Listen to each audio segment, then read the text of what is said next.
Hello, everyone. This is the Marlin Show. Yours truly, Marlin Gross. Today's topics are: we're going to be talking about local controversy involving two freshman phenoms and transferring out of the area. Penn State and Michigan's preview. Penn State started their first day of practice and wrestling, and also NL and ALDS results as well. First, a few days ago, I was reading an article from Brian Carson about there have been some problems with the transfers of certain great wrestlers that happened over the years. And just recently, we just found out that two very good wrestlers that should have been freshmen for Mifflin County's wrestling team had decided, they're going on to bigger and better things and transferring out. But what Carson didn't know is it was legit. It was good reason for the Malkin family. And the Malkin family's father got a great job, great opportunity that will help him, his family, and even his wife, who got a job down there too. And his kids will get a great education. And I found out they're going to Cumberland Valley. And Cumberland Valley is a very good school. You got their football team is very good. One of the storied programs in Mid-Penn, in which I can't blame them from going down there. Congratulations to you there, folks. I hope you guys do real well and in your future endeavors. I'll definitely be looking forward to following up your boy Quentin starting next year when he gets done through his cyber schooling as an 8th grader. And whatever happens, I'll be supporting this kid all the way in the state tournaments for the next 4 years, starting next year. Good luck. I wish you all the best.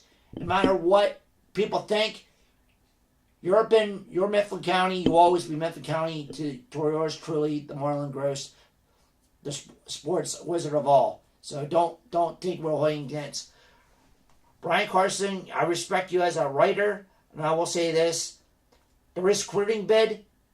You're right. This shit's been going on for a long time. There are a lot of great wrestlers have transferred, and some got able to wrestle. Some guy had to sit out a year. If you all recall that one of Penn State's top recruits from last year had to sit out 2012 due to the fact that it was a legal transfer. I really don't know all the stories that happened with St. Relaford, with Lime Mountain, Benton, but I heard that there had been some bad blood after the match when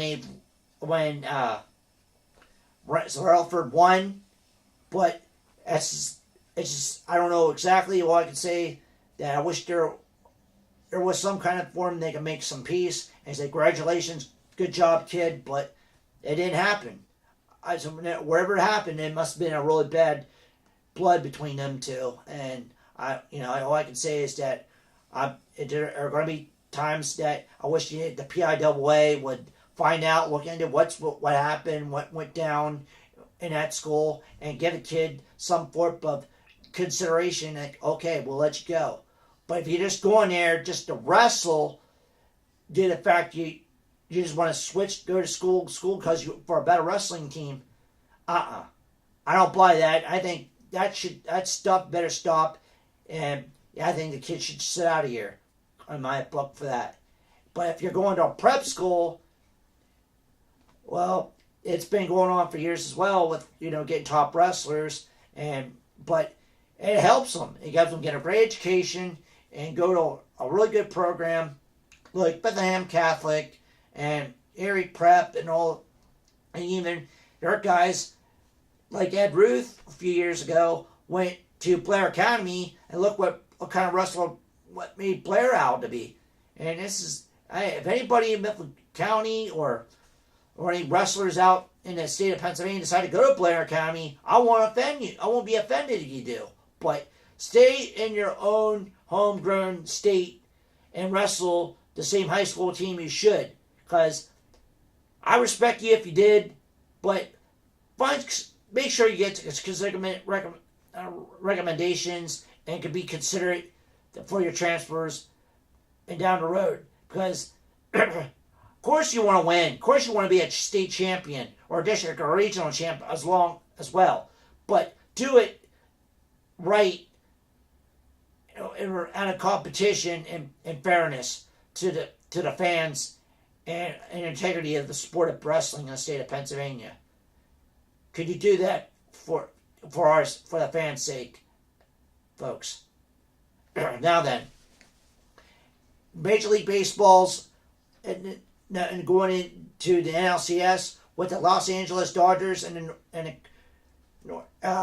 St. Louis Cardinals. St. Louis Cardinals beat the Pittsburgh Pirates 6-1 last night by a complete game of Wainwright with a complete game, 6-hit, 6-strikeout performance. Great job to the Pittsburgh Pirates on a great season. I hope they can come back and redeem themselves. So hopefully they can make another run at it next year as well. The Cincinnati Reds, great season as well, but got beat by the Pirates in last week's wild card game. Washington Red Sox, they advanced with a 3-1 series win over the Tampa Bay Rays. Now they advance to the ALCS against the winner of Detroit and Oakland Athletics tonight's Game 5 winner. Whoever wins, they will play the Red Sox beginning Saturday night. Good luck to all teams in their respective LCS series and on their way for the pennant and in the World Series as well. Penn State and Indy Lions wrestling team has started their first day of practice as to start their request on their 4th national and Big Ten championships as well going into the season. Penn State returns 4 out of their 5 All-Americans, which were finalists from last year's national championship team. Nika Megaludis, 125. David Taylor, 165, runner-up. Megaludis runner-up as well. Matt Brown, runner-up at 174. And Quentin Wright, graduated, but Ed Ruth at 184. 2-time national champ for Penn State. The other wrestlers to watch out for to make serious impacts to the season as of right now. Jim Gillibon at 133. The winner of the 141-pound weight class between either Frank Monetari, Zach Bites, or Zane Ralliford at 141. 149, Andrew Alton. 157, Dylan Alton.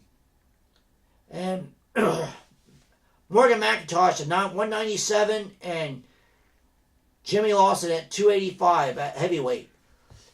Watch out for this team as the season goes, as the preseason progresses, and I look forward to the season as we go along.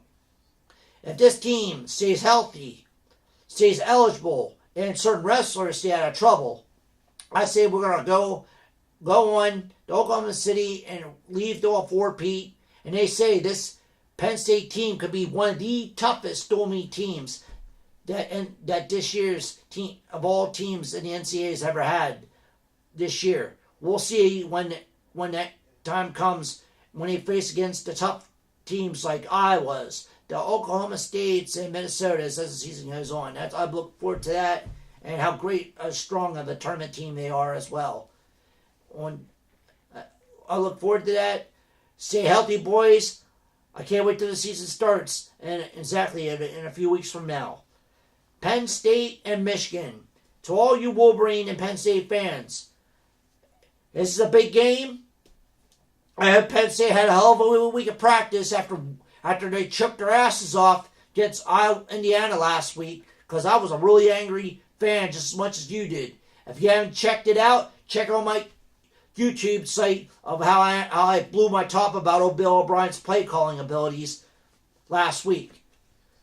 Penn State's defense, They better bring on their A game. They better figure out a way how to shut down Devon Gardner and their running attack.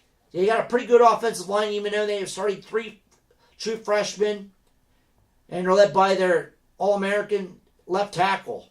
They better be ready to play, to keep this game close.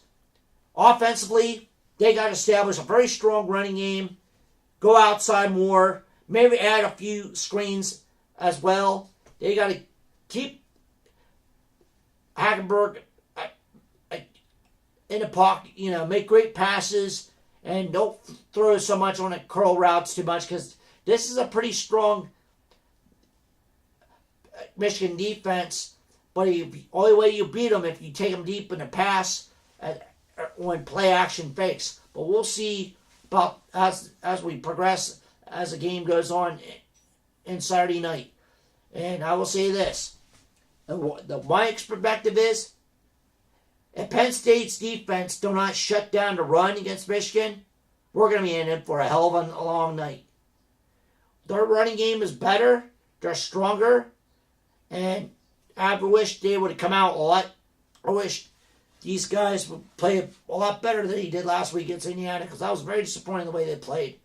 And against the pass, they better be ready, man. They better be damn ready. And Butler,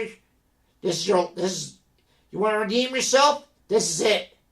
You screwed up big time last week, pal. And this is your redemption. And Bill O'Brien, you want to redeem yourself from last week? You better beat Michigan. That's all I'm going to say on that. If you don't, it's going to be a long year, Penn State fans. I can feel it if we lose. A long season. We're lucky we go 500 if things go the plan after tomorrow and Friday, Saturday night if we lose. Because I'm not saying this right now. I'm not expecting us to beat Ohio State with how strong their offense is.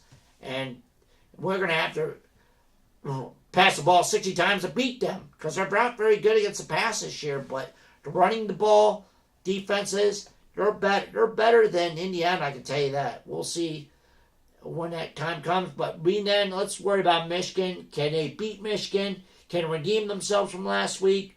Can they overcome the bad play calling on the coaching staff? Can they do that while making a fuss and making us Penn State fans very angry, and make the Michigan fans, which I have a few buddies of mine, licking their chops right now and say, ha ha ha, Penn State's going down this weekend, pal. We'll see about that, RA and Wolverine and all you boys. We'll see about that. But hey, if you guys win, power to you.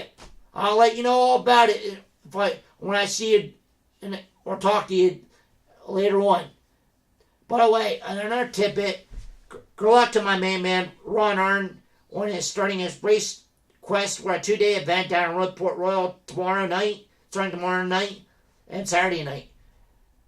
Make us proud. Give it all you got. Hope you even place it on top 10, bud. No matter what. It was a great season. I'm very proud of you, bud. Keep your head up. Do a great job. And just most importantly, for our sakes, be safe out there. And I love you, man. Just do it. Do it for me, and do it for your wife and all your team and your staff that supported you. That's all I'm going to say on that. This is the Marlin Show, Marlin Gross. I want to thank you guys once again for your support for the Talking Sports site and the Marlin Show itself as well. Keep checking our websites and web pages and blogs as we go along. Until then, you guys have a great night. We'll talk to you next week. Until then, good night, y'all.